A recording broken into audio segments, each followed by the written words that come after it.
ایک آدمی نے حاتم سے پوچھا، اے حاتم، کیا سخاوت میں کوئی تجھ سے بھی آگے بڑھا ہے؟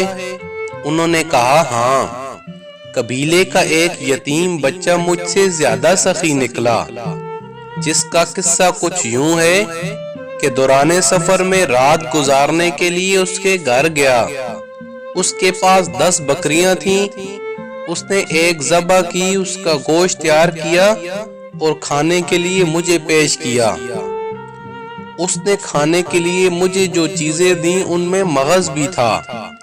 میں نے اسے کھایا تو مجھے بہت پسند آیا۔ میں نے کہا، واہ، سبحان اللہ، کیا خوب ذائقہ ہے۔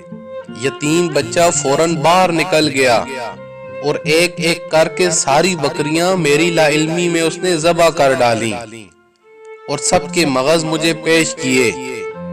جب میں وہاں سے کوچ کرنے لگا تو کیا دیکھا کہ گھر کے ارد گرد ہر طرف خون بکھرا پڑا ہے۔ میں نے اس سے کہا، آپ نے تمام بکریاں کیوں ذبح کی؟ اس نے کہا، واہ، سبحان اللہ، آپ کو میری کوئی چیز اچھی لگے اور میں اس پر بخل کروں، یہ کیسے ممکن ہے؟ حاتم سے پوچھا گیا، بدلے میں آپ نے اسے کیا دیا؟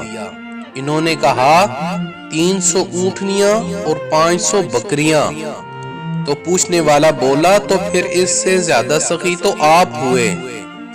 انہوں نے جواب دیا، نہیں، وہ مجھ سے زیادہ سخی ہے، کیونکہ اس نے اپنا سب کچھ لٹا کر سخاوت کی، جبکہ میں نے تو اپنے بہت سارے مال میں سے تھوڑا سا مال خرچ کر کے سخاوت کی ہے۔